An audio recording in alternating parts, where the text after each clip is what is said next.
Hi, thank you for that. My name is Erin Pitkethly, and I'm a pharmacist, and I've just opened a clinic in North Bay called Robinsong Health Low Carb Clinic. And today I'm going to talk to you about biohacking insulin levels for better health.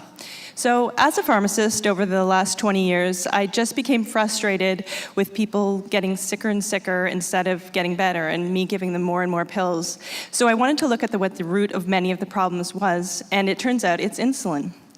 So I want to show you how insulin works and what you can do. These photos are of children with type 1 diabetes, so they don't actually have enough insulin. And as you can see, they're extremely thin. They can't put on weight. So we know that too low insulin, we are too thin. Conversely, this person has too much insulin, and they're developing insulin resistance. And that's what leads to the weight gain. So what can we do about this? How can we help our insulin levels get back to normal? Well, what happens is when we eat foods that stimulate a lot of insulin, the insulin level starts to rise. Eventually, our body becomes resistant to that level, and the insulin rises again, and it becomes a vicious circle. Why is this important? Well, insulin resistance eventually leads to metabolic syndrome and then type 2 diabetes. It's also an important risk factor for heart attack and stroke and for Alzheimer's disease, which is now called type 3 diabetes. How does insulin work? Well, when you eat a food that has carbohydrates or protein, your body releases insulin, and that's the green section. And you can see the insulin levels rise quite high after we eat, and then they go down back lower in between meals. So when you eat food, the levels of insulin increase, and your body is stimulated to store sugar and fat in the body. In between, when you're not eating, the body can then burn off sugar and fat that's stored. So I said I was going to talk about biohacking.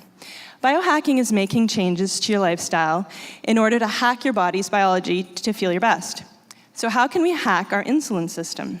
It's pretty straightforward, and it's well recognized. It's important, though, if you are on medication for diabetes or high blood sugar, that you not try and make major changes on your own. You need to work with a healthcare professional to try some of these steps. So what can we do? This is a slide that shows how we now have been starting to eat, which is 3 meals a day and 3 snacks a day. So as you can see, we've got a lot more insulin in our system. It's going up and up all the time, and there's not a lot of the blue part where the body gets lower insulin levels and can resensitize. What we need to do is eat like our great-great-grandparents did, 3 square meals a day and no snacks. That allows more time for the insulin levels to dip down, and we can resensitize to insulin. Another way to resensitize to insulin is fasting, which means going longer periods without food, which again allows the insulin levels to dip down for an extended period. So what else can we do to adjust our insulin levels? Well, we can look at what we eat. Foods that are made of primarily of sugar, we all know are bad for insulin levels. Treats and sweets, candy, cookies, but also a lot of foods that we consider healthy are bad for insulin levels because there's lots of hidden sugars. A glass of juice has this much sugar in it. Yogurt, granola bars, cereals, we all think of those as healthy foods, but they're actually quite high in sugar.